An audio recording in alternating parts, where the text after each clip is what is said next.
Bonjour à tous, j'espère que vous allez excellemment bien. Aujourd'hui on se retrouve pour faire le débrief de l'étape numéro 2 qui est arrivée du côté de Nyborg, cette étape de 202 km avec notamment le pont du Grand Belt. Bon, au final, étape pas hyper passionnante, mais on reviendra là-dessus. Les Bleus, top flop, comme d'habitude, avec un format un peu plus classique qu'hier. N'hésitez pas à vous abonner à la chaîne, à réagir dans les commentaires, à mettre un pouce bleu, à partager la vidéo sur les réseaux, notamment auprès de vos proches si vous pensez que ça peut les intéresser. Dans les commentaires, n'hésitez pas à me dire si l'étape vous a plu, s'il y a des coureurs qui vous ont déçu, qui vous ont intéressé. J'aimerais également votre avis sur Jakobsen. Parce que moi j'ai du mal à savoir si c'est véritablement un sprint irrégulier, mais je vous le dirai pourquoi. N'hésitez pas également à vous abonner à la chaîne. Quand vous vous abonnez à la chaîne, vous pouvez mettre la petite cloche, comme ça vous êtes au courant des dernières vidéos qui sortent sur la chaîne, notamment les vidéos cyclisme, mais également sport mécanique. Et si vous rajoutez encore plus intéressant, ce qu'on appelle le Saint Graal, si vous rajoutez toutes les notifications. Bon, étape pas très passionnante, parce qu'on a attendu la bordure, mais qu'elle n'est jamais venue, cette bordure, tout simplement. C'était le problème de ce départ au Danemark, c'est-à-dire que le Danemark n'est pas un pays où il y a des montées, n'est pas un pays où il y a forcément des difficultés avec des petites bosses. Donc à partir du moment où on n'avait pas de vent, bah on allait se faire chier. Et attendre qu'il y ait du vent pour que ça crée un intérêt pour cette étape et pour ce début de course au Danemark, je trouve que c'est une idée complètement stupide de la part des organisateurs. Parce que il y avait l'été, il y a moins de vent. Là en plus, il fallait que le vent soit bien placé. Pas de chance aujourd'hui, le vent était assez fort mais n'était pas bien placé sur la majorité du parcours. Ça suffit pas d'avoir un pont pour avoir du spectacle et pour créer de l'intérêt. Bon, je vous en avais parlé lors de la présentation. Pour moi, ce départ au Danemark, je n'étais pas pour. Alors oui, il y a du gens sur le bord de la route. Mais bon, il y a aussi le Tour du Danemark, hein. Voilà. Il y a aussi des gens sur le bord de la route lors du Tour du Danemark. Donc oui, il y a du monde sur le bord de la route. Mais bon, dans ce cas-là, organiser un championnat du monde. Le Tour de France, pour moi, si on doit faire un départ à l'étranger, il faut que ça ait un intérêt, c'est-à-dire que ça propose quelque chose que nous n'avons pas en France. Par exemple, je dis toujours, c'est sûr que quand on démarre en Belgique, on a le mur de Huy. Le mur de Huy, on ne l'a pas. Ou ça peut avoir un intérêt parce que si on démarre par exemple de Belgique, on peut avoir des pavés très vite. Ou quand on démarre d'Espagne, on peut avoir les Pyrénées très vite. Si on démarre d'Italie, on peut avoir les Alpes très vite. Là, je dis pourquoi pas. On démarre de Suisse, pareil, on peut avoir des montées très vite. Mais là, départ du Danemark, pour moi, ça n'avait aucun intérêt, ça n'a toujours aucun intérêt aujourd'hui. Donc, les ponts, on en a aussi en France, hein. On partait de l'île, c'est l'île de Ré, on partait de je sais pas quelle île en Vendée ou en Bretagne. Bon, bah, on pouvait avoir du vent, hein. Donc voilà, et on a le pont de Millau, si on veut un endroit où il y a un pont et il peut y avoir du vent. On partait du pont de Millau, enfin, je vois pas pourquoi on est parti du Danemark. On a eu beaucoup de chutes dans le final, et pourtant pas de spectacle. C'est-à-dire qu'à part les chutes, il n'y a pas eu de spectacle, et moi, pour moi, les chutes, c'est pas du spectacle. Et le sprint de Jakobsen, pas très régulier, mais encore une fois pour moi, il est en courbe. Une arrivée encore en courbe. C'est la nouvelle mode hein, depuis le déconfinement, depuis la première crise de la Covid et cet arrêt du cyclisme pendant 5 mois, 6 mois. Les arrivées en courbe. C'est-à-dire qu'avant, on arrivait sur une ligne droite. Là, on aurait pu arriver sur le pont, par exemple. Ça aurait pu être une belle arrivée. Tu vois, ça aurait été spectaculaire. À la sortie du pont. Non, on arrive en courbe. On enchaîne en plus. Alors, j'avais pas vu la courbe, la dernière petite courbe, parce que l'arrivée était vraiment dans une courbe, là. Mais il y avait déjà la première courbe à 250 mètres, 200 mètres. On ne voyait pas la ligne d'arrivée. Et ensuite, donc, la deuxième courbe légèrement sur la gauche. L'arrivée n'était pas en ligne droite, était sur une courbe sur la gauche. Je suis désolé, mais le cyclisme, on doit avoir des arrivées en ligne droite pour pas avoir de problème. Là, Jakobsen, pourquoi il referme sur Sagan? Et c'est pour ça que pour moi, on a la limite du sprint irrégulier. Parce que sinon, il laisse la porte grande ouverte, il peut rien faire. Je suis pas sûr qu'il voit Sagan. Hein. il referme pas vraiment la route en fait, il prend le virage. Pour moi. Donc c'est le problème. C'est le problème de la situation aujourd'hui. C'est-à-dire, ces arrivées en courbe créent du danger. Pardon, j'ai poussé mon micro. Et en plus, elle crée des situations où on a du mal à savoir si le sprint est régulier ou si le sprint n'est pas irrégulier. Arrêtons une bonne fois pour toutes avec les arrivées en courbe. Sur le dernier Giro, on n'a eu aucune arrivée en courbe quasiment. On a eu des arrivées plutôt nickel sur le Giro. On a eu des beaux sprints sur le dernier Giro. Pour avoir des beaux sprints, il faut des arrivées en ligne droite. Hein. Je suis désolé, mais c'est comme ça le sprint. Sinon, on aura des arrivées dangereuses. Et bon, voilà, ça m'énerve complètement. Note de l'étape, j'ai mis 10 sur 20. Pourquoi j'ai mis 10 sur 20 ? J'ai pas mis une bonne note. Déjà parce que bon, c'était pas hyper passionnant aujourd'hui. Alors certes, il y a eu le monde sur le bord de la route, ça c'est vrai qu'il y avait une belle ferveur. Mais au final, pourquoi aller au Danemark ? Je pense qu'en France, on aura aussi de la ferveur du côté du public. Malgré tout, ce que j'ai aimé, il y a une chose que j'ai vraiment aimé, c'est qu'il y avait beaucoup de monde sur le bord de la route. Il n'y a pas eu un souci avec un spectateur qui tape un coureur. À part un moment, je crois qu'il y avait un coureur de la Groupama qui a peut-être qui a tapé un peu de l'épaule, mais vraiment, il devait y avoir, je ne sais pas combien de millions de spectateurs sur le bord des routes là aujourd'hui, mais c'était vraiment hyper bien. Les gens étaient hyper précautionneux avec les coureurs. Ça serait à en prendre de la graine en France. Hein. Quand je vois des mecs courir le long des coureurs, là, c'était carré. Bon, à part ça, sinon, on a créé du danger pour pas grand-chose. Pour moi, le pont, ça a créé du danger. Ça a créé de la tension qui a créé du danger. Voilà. Je pense que sur 3 semaines de course, on n'a pas besoin, dès le 2e jour, de créer un danger comme cela au niveau des coureurs, de créer autant de tension avec un élément du parcours qui en plus n'avait que peu de chance quand même d'apporter du spectacle. Il fallait qu'il y avait quand même beaucoup de paramètres pour que ça apporte des coups de bordure. Pour moi, ça a créé de la tension pour pas grand chose, ça a créé du danger pour pas grand chose, et l'arrivée était dangereuse. Enfin dangereuse, oui, était dangereuse parce que sur un sprint, pour moi, un sprint ça doit être en ligne droite. En plus, on était en faux plat descendant, donc on arrivait très vite. J'ai eu de la chance même qu'il n'y ait pas eu de choc, que Sagan soit assez habile sur un vélo. Enfin voilà, je trouve qu'on a créé du danger pour pas grand chose. Tout de suite, le bilan des Bleus. Du côté du bilan des Bleus, on va aller assez vite. Du côté de ce bilan des Bleus, je commence avec la belle performance du jour. Du côté de BNB Hotel, Jérémy Lecros, 7ème, c'est bien ça pour Jérémy Lecros. On s'attendait plutôt à voir Mozzato. Mozzato il fait 9, hein, donc peut-être qu'il y a eu un problème d'organisation dans cette équipe quand même. Mais Jérémy Lecros 7ème, c'est bien ce qu'a fait le coureur français, 27 ans, coureur qui est déjà de chez Vital Concept depuis très longtemps, mais fait son premier Tour de France. Hein, c'est vrai qu'il il est arrivé à la Klein Constantia où il était stagiaire dans cette équipe.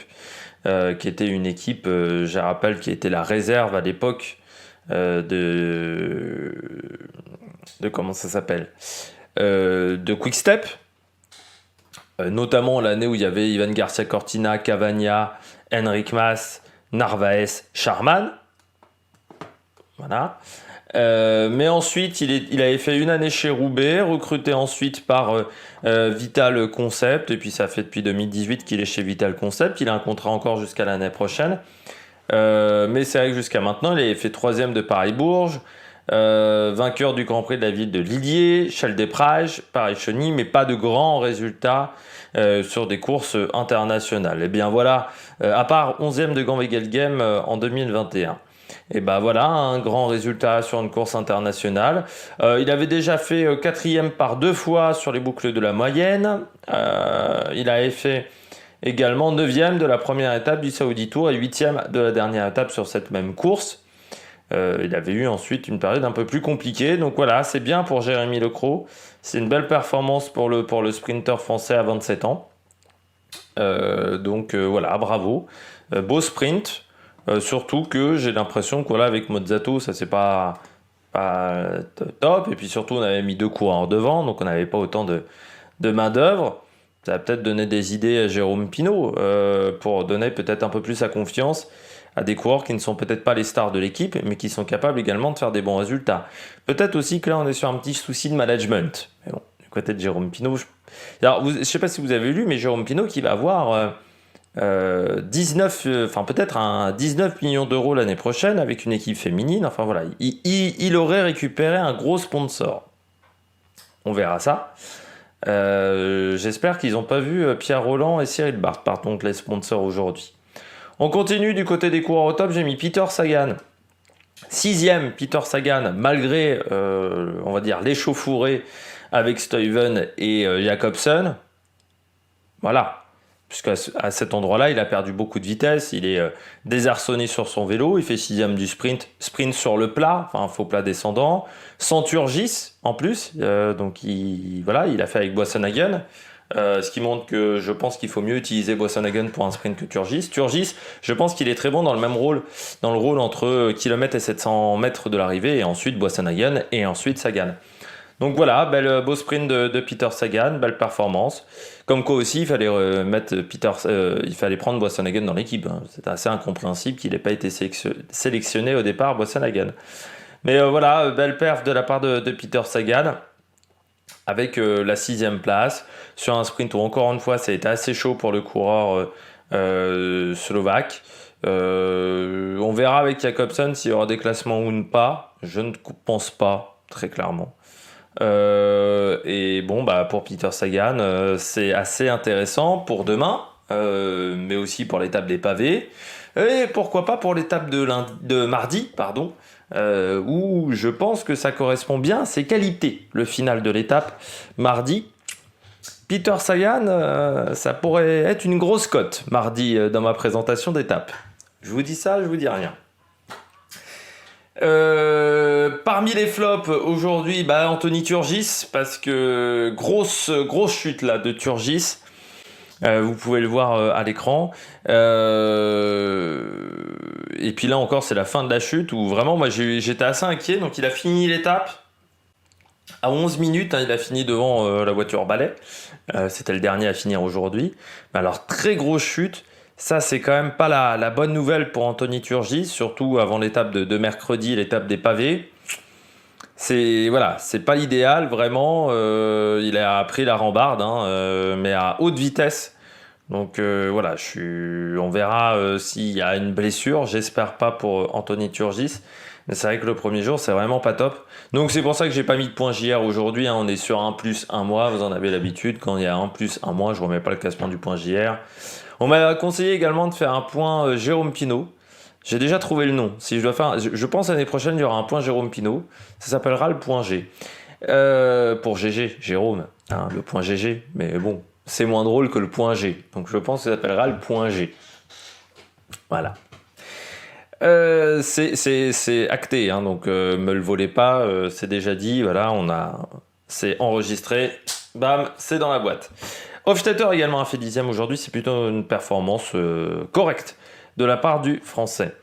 Du côté Turgis, et puis bien entendu l'autre flop, c'est Rolland et Cyril Bart, Pierre Rolland et Cyril Bart. Alors qu'il était parti dans l'échappée ce matin, déjà, quand j'ai vu Pierre Rolland, je me suis dit, bon, c'est pas vraiment son terrain de prédilection. Pour le classement de la montagne, il n'y a que 3 points aujourd'hui. Je suis pas sûr qu'il y ait énormément d'intérêt, mais bon. Ouais, pourquoi pas, on a envie de montrer le maillot, il y avait peut-être personne qui était sur le coup. Après, je vois un deuxième coureur, je vois Cyril Bart. Je me dis, sur une étape comme ça où il n'y a que 3 poids à prendre, c'est quand même consommer beaucoup d'énergie avec 2 coureurs pour pas grand-chose. Après, je m'étais dit aussi pour Pierre Rolland, bon, comme il ne s'est pas frotté, s'il y a des bordures, il sera rattrapé par la première bordure et ça peut être intéressant pour lui, mais bon, comme les conditions climatiques, dès le matin, on nous disait il y a très peu de chances qu'il y ait des coups de bordure. Voilà, vous voyez quand même déjà moyennement d'intérêt. Pour ensuite que Pierre Rolland attaque, tente d'anticiper la première côte, parce que oui, pas de peau, il y avait Kort Nielsen. Ce qui est quand même fou qu'un Danois comme Kort Nielsen ou je sais pas moi, un Casper Asgreen aurait pu tenter l'échapper, mais bon, on s'y attendait peu avec Jacobsen. Mais c'est quand même fou, vraiment, que Kort Nielsen, qui n'a aucun leader dans son équipe, tente le coup de l'échapper. Vraiment, voilà, on était sur le cul. C'était vraiment une idée saugrenue, vraiment, de la part de Kurt Nielsen. C'est de l'ironie, parce que pour ceux qui ne l'auraient pas compris. Que des coureurs scandinaves aussi. Et de toute manière, Roland face à Byström, Roland aurait pas pris les points non plus au sprint face à Byström. Bon, au final, ils ont quand même réussi à se faire lâcher par les deux coureurs. Et donc à prendre 0 points et à se faire reprendre à 100 bandes à 80 km de l'arrivée. Donc c'est-à-dire à être même pas visible pour la plupart des gens à la télévision. Donc, ils n'ont pas pris 2 points pour le classement de la montagne. Ils ont donc consommé de l'énergie pour pas grand-chose. Et en plus, au niveau échappée publicitaire, ils ont été devant que la moitié de l'étape, donc on peut pas dire qu'ils étaient très visibles. Autant vous dire que c'est quand même un gros fiasco aujourd'hui. J'espère encore une fois que les investisseurs de Jérôme Pinot ont plutôt vu la performance de Jérémy Lecros plutôt que la performance de Cyril Barth et Pierre Rolland. On passe tout de suite aux coureurs au top. Attaque de Marlou! Du côté des coureurs au top, pour le moment, Jakobsen. Alors, encore une fois, pour moi, certes, l'action a créé du danger, l'action de Jakobsen, mais très compliqué de rester sur sa voie quand il y a des virages.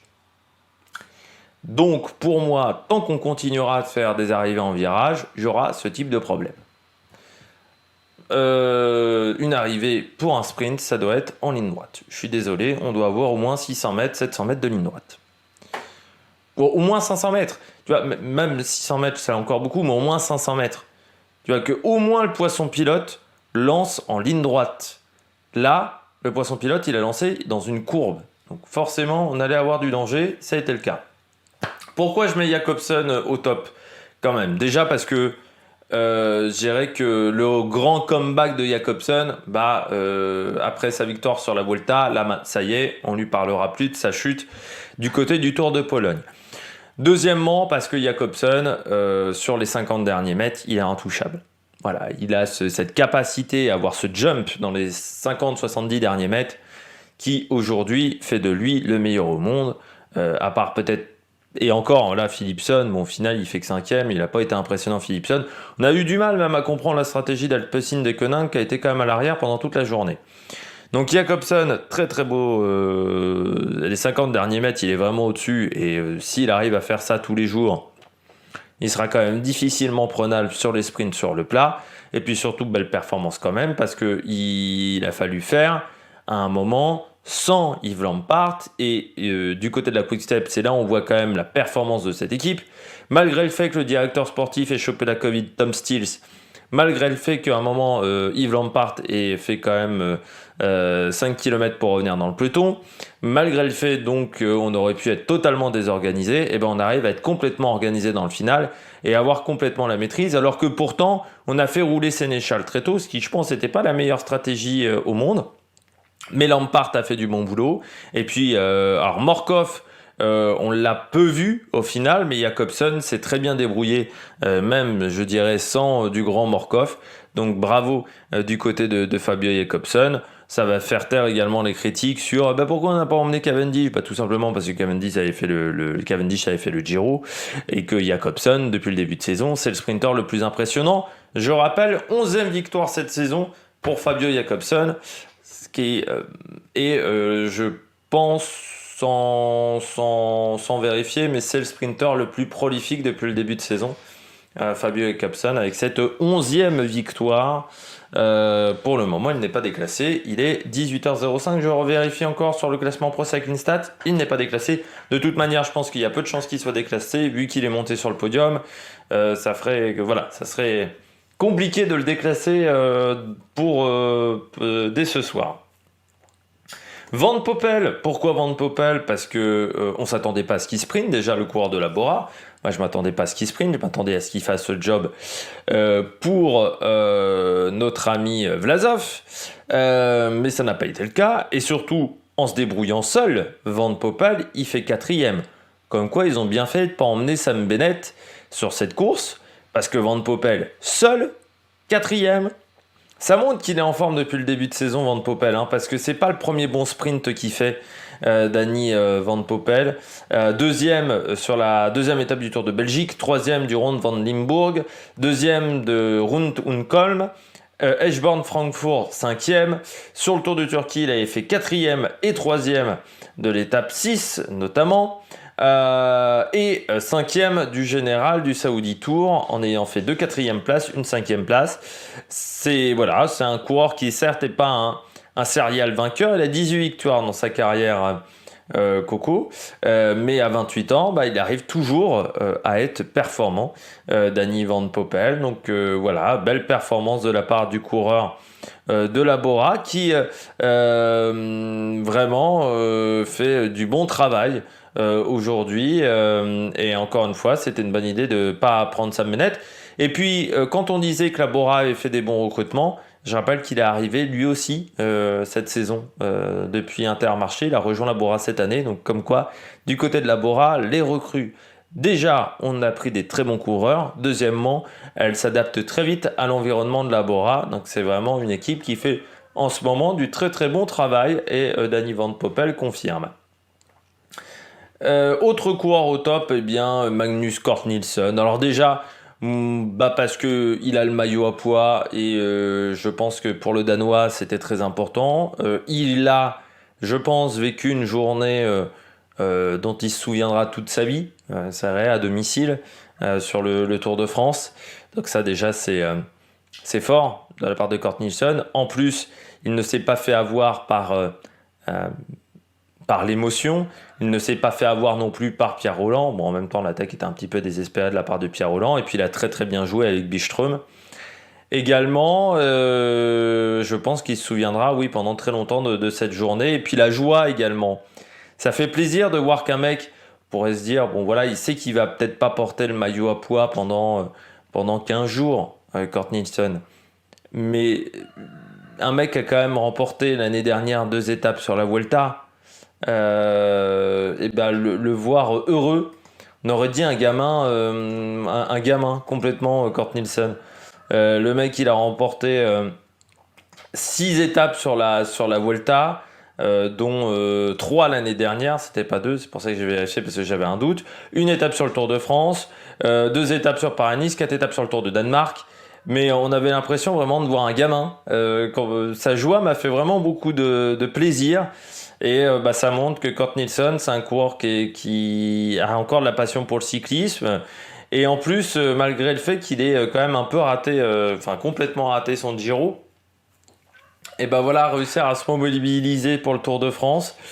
C'est beau aussi de la part de Cort Nielsen, et belle étape de la part du coureur danois. Donc j'avais envie de le mettre en avant.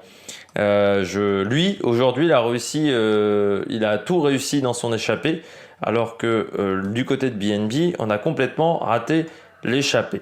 On passe tout de suite au flop. Du côté des flops, je commence avec Caleb Ewan. On a l'impression quand même que sur les sprints mouvementés, maintenant, Caleb Ewan, c'est plus trop ça. Il finit 13e, Caleb Ewan.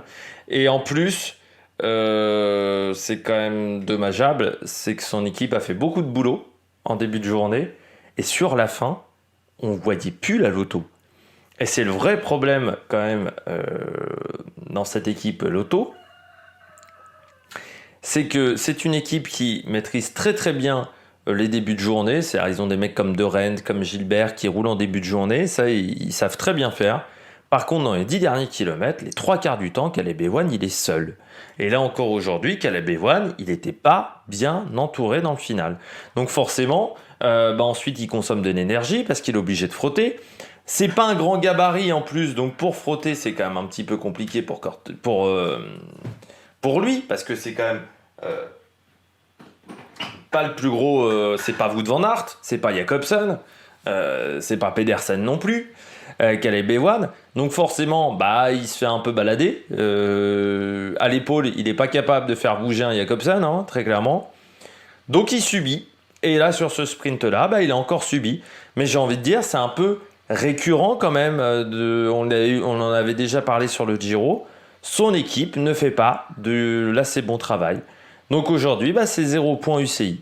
Si son équipe avait fait du bon travail dans le final, ça aurait été peut-être 50 points UCI, ça aurait peut-être été 15 points UCI.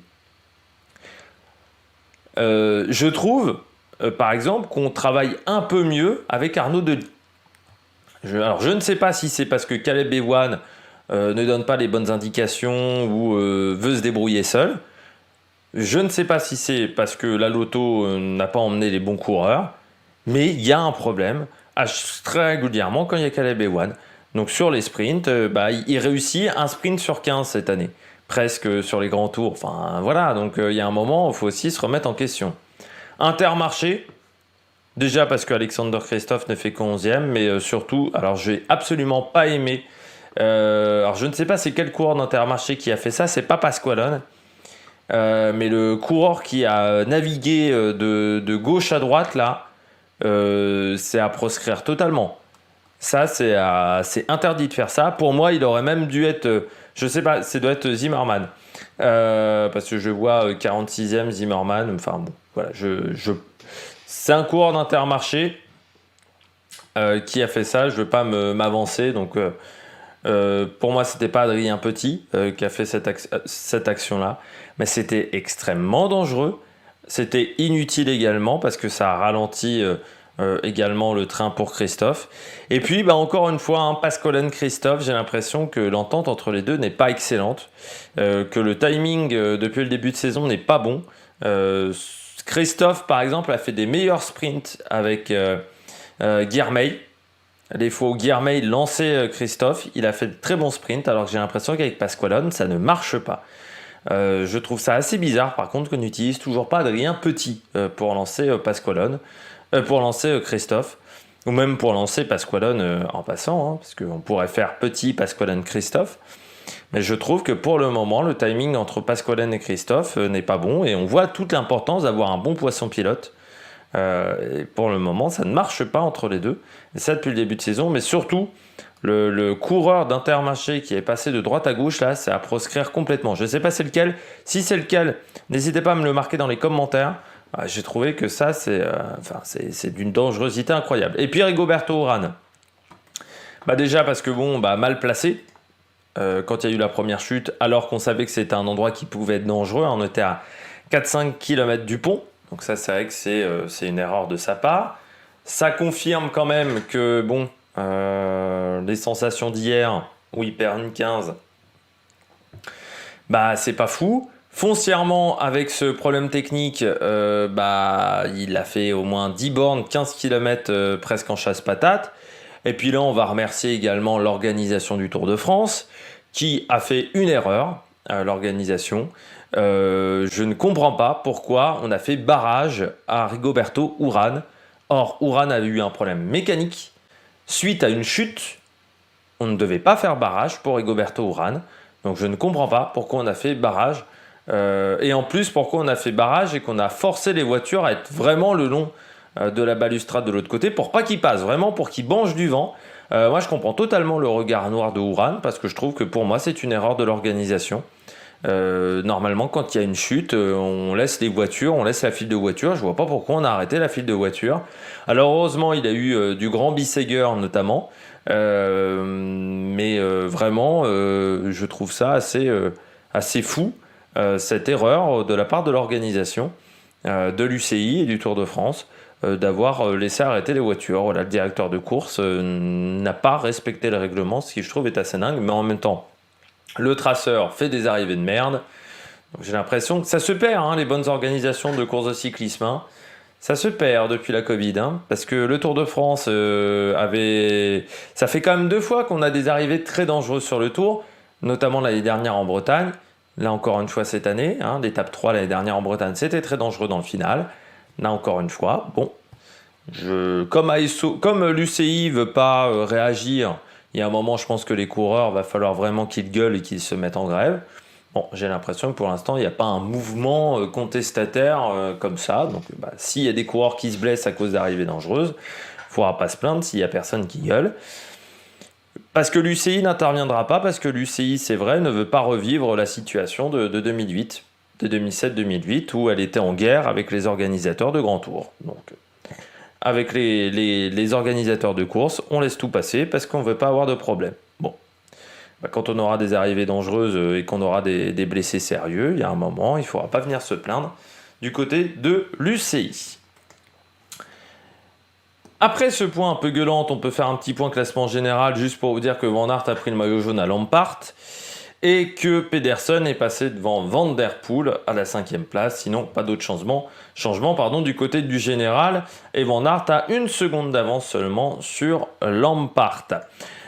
Demain, étape pour sprinter, il faudra quand même faire attention. Pourrait avoir du vent de 3/4 d'eau dans le final. Dans une portion dans les 30 derniers kilomètres. Même si ça a l'air d'être plutôt abrité, il faut quand même se méfier. Sinon, d'ici là, n'hésitez pas à vous abonner à la chaîne, à réagir dans les commentaires. Et donc demain, présentation de l'étape, 7h30. Allez, ciao ciao sur la Mega Production.